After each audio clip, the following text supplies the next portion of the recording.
unleavened what? Bread. Then you have first fruits. Welcome to Eagle Focus TV. Thank you for coming back to my channel to watch video. This video you're about to watch is very, very interesting. Make sure you watch it to the end. If you have not subscribed, don't forget to subscribe, share it, and remain blessed. You are hearing appointed times. We are about to go to your answer now. And this is just part one, okay? All right. I'm not holding anything back, so don't worry. We still have part two. So right now I'm not thinking, this one I leave it on for part two. No, relax. So yeah. Now hear this. So he starts getting what is called the Passover. I want to show you something here. Are you there? Yes, sir. Hope you're hearing. You have a Passover. Are you getting this? So you have what? Passover. All right? Yes, there is yeah. You see that? So there is Passover, then there is what? Unleavened bread. Are you getting this? Yes, sir. Unleavened what? Bread. Then you have first fruits. Are you getting this? You are seeing it right on the board, on the screen. You are seeing it right. Then we have what is called the Feast of what? Weeks. Exactly. Now, which is what? Pentecost, sir. Ma'am. Okay? Are you getting this? Yes, sir. Pentecost. So the Feast of Passover, Jesus is crucified. He is buried on the Feast of what? Unleavened bread. Then he resurrects. Are you getting this? He resurrects on what? First fruits. Then 50 days go by and we have Pentecost. So Jesus fulfilled all the first four feasts. All the first four feasts Jesus fulfilled. But these are called the spring feasts. All right? Spring feasts. All right? Are you getting this? Are they here? Yes, sir. Then we have what is called four feasts. Some of you are getting it. But remember, the word feast means what? I'm still here. The word feast, what does it mean? Appointed time, not eating. You know, I know I'm surrounded by gomandizers. So you have a lot of people that just feel they need to eat every time. So when they hear feast, they're excited. But they don't know the mind of a Jew when he's talking about feast. So we have what is called the four feasts. Go it up there so that they see it. Which is the Feast of what? Trumpets. What is number two? Day of Atonement.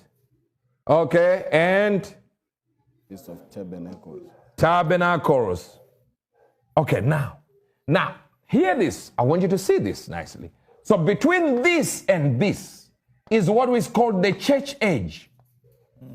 This is where we are. Jesus dies, resurrects, here the Pentecost happens, and then the church comes in. Are you getting this? Yes, sir. And the church does this 2,000 years or whatever years you want to deal with it, that we'll deal with it in the next few series, episodes. Now, the church is finished. What happens? Feast of Trumpets. Here is what I don't want you to miss, because you're about to miss it.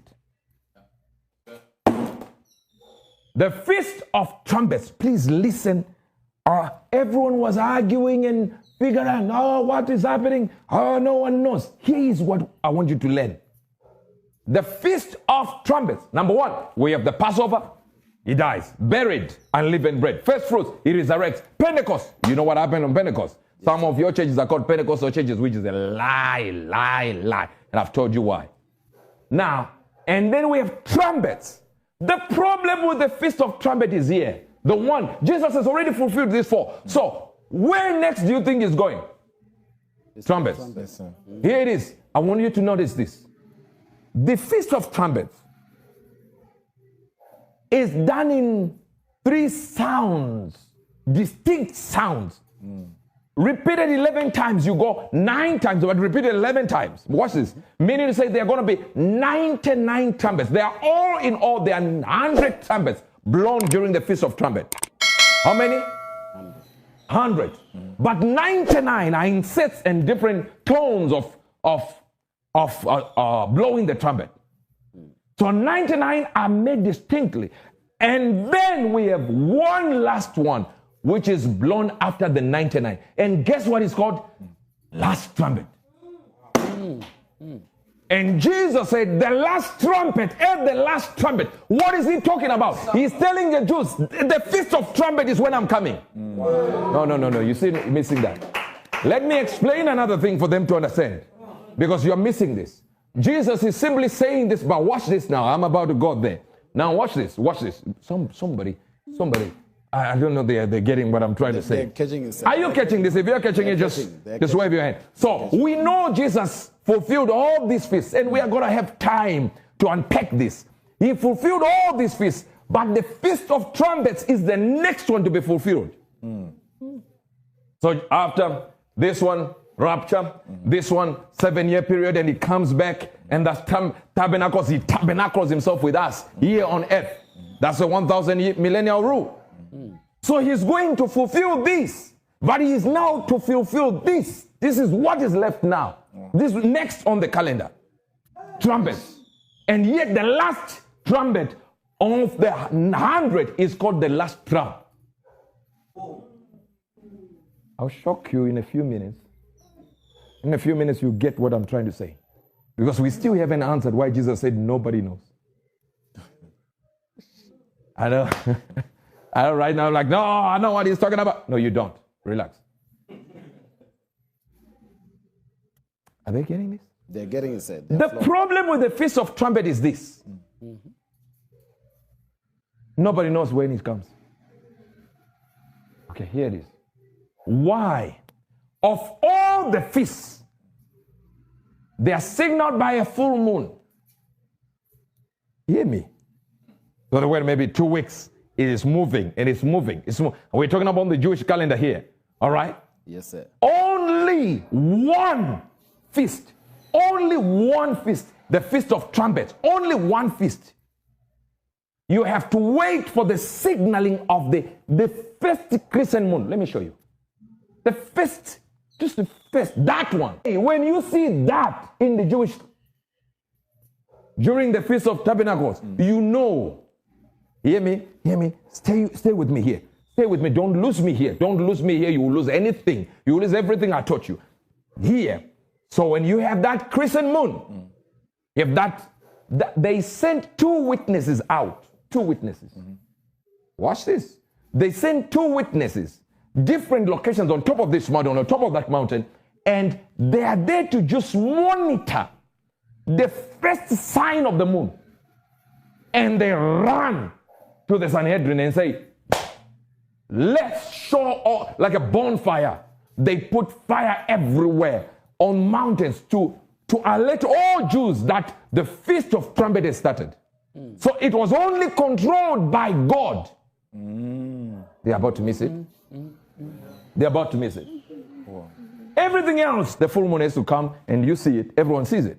But this one starts when just the horns of the moon come out. And then they are all called out. A trumpet is blown and the witnesses come back and they come different times. I see Sandy's like, what is happening here? And they come back and the first witness says, I've gotten it. But they don't get interviewed at the same time, different times. So this one said, where did you see it? He says, I saw it as coming just in front of the sun. Or whatever it is that they say in the moon, in the sky. And then they say, okay, wait. We won't accept your testimony until the second one comes. And the second one comes and they ask, have you met? Did you discuss? No, we did not. I just seen it now. If one comes and the other has not come, they won't accept that the Feast of Tabernacles should start. They need 2.